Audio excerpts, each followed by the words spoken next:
Book 1, Revelation. Volume 1, Book 1, Number 1. Narrated, Umar bin al-Khattab. I heard Allah's Apostle saying, "The reward of deeds depends upon the intentions, and every person will get the reward according to what he has intended. So whoever emigrated for worldly benefits or for a woman to marry, his emigration was for what he emigrated for." Volume 1, Book 1, Number 2. Narrated, Aisha, the mother of the faithful believers. Al-Harith bin Hisham asked Allah's Apostle, "O Allah's Apostle, how is the divine inspiration revealed to you?" Allah's Apostle replied, "Sometimes it is revealed like the ringing of a bell. This form of inspiration is the hardest of all, and then this state passes off after I have grasped what is inspired. Sometimes the angel comes in the form of a man and talks to me, and I grasp whatever he says." Aisha added, "Verily I saw the Prophet being inspired divinely on a very cold day and noticed the sweat dropping from his forehead as the inspiration was over." Volume 1, Book 1, Number 3. Narrated, Aisha, the mother of the faithful believers. The commencement of the divine inspiration to Allah's Apostle was in the form of good dreams which came true like bright daylight, and then the love of seclusion was bestowed upon him. He used to go in seclusion in the cave of Hira, where he used to worship Allah alone continuously for many days before his desire to see his family. He used to take with him the journey food for the stay and then come back to his wife Khadijah to take his food likewise again, till suddenly the truth descended upon him while he was in the cave of Hira. The angel came to him and asked him to read. The Prophet replied, "I do not know how to read." The Prophet added, "The angel caught me forcefully and pressed me so hard that I could not bear it any more. He then released me and again asked me to read, and I replied, 'I do not know how to read.' Thereupon he caught me again and pressed me a second time till I could not bear it any more. He then released me and again asked me to read, but again I replied, 'I do not know how to read, or what shall I read?' Thereupon he caught me for the third time and pressed me, and then released me and said, 'Read in the name of your Lord, who has created all that exists, has created man from a clot. Read, and your Lord is the most generous.' 96.1, 96.2, 96.3. Then Allah's Apostle returned with the inspiration and with his heart beating severely. Then he went to Khadijah bint Khuwaylid and said, 'Cover me. Cover me.' They covered him till his fear was over, and after that he told her everything that had happened and said, 'I fear that something may happen to me.' Khadijah replied, 'Never, by Allah, Allah will never disgrace you. You keep good relations with your kith and kin, help the poor and the destitute, serve your guests generously and assist the deserving calamity-afflicted ones.'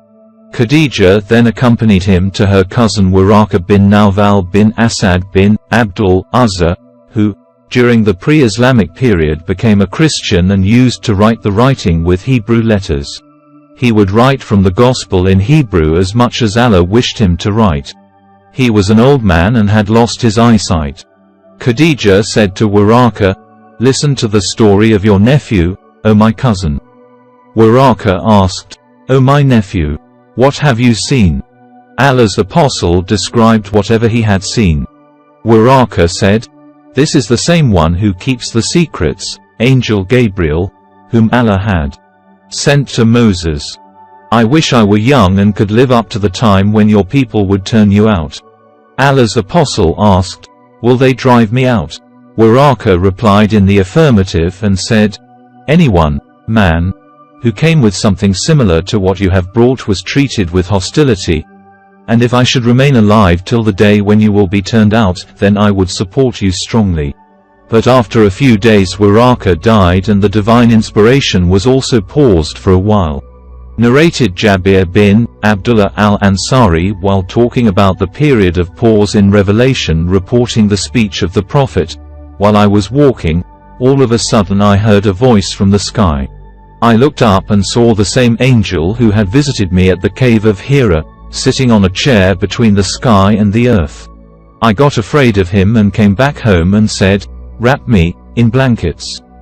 And then Allah revealed the following holy verses of Quran: O you, i.e. Muhammad, wrapped up in garments, arise and warn the people against Allah's punishment, up to, and desert the idols.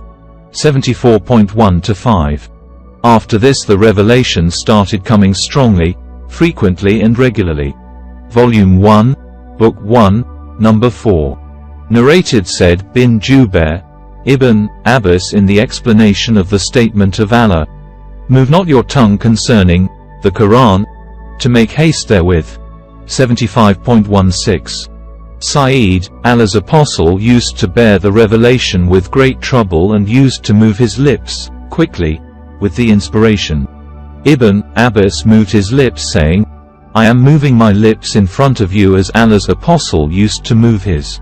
Said moved his lips saying, "I am moving my lips as I saw Ibn Abbas moving his."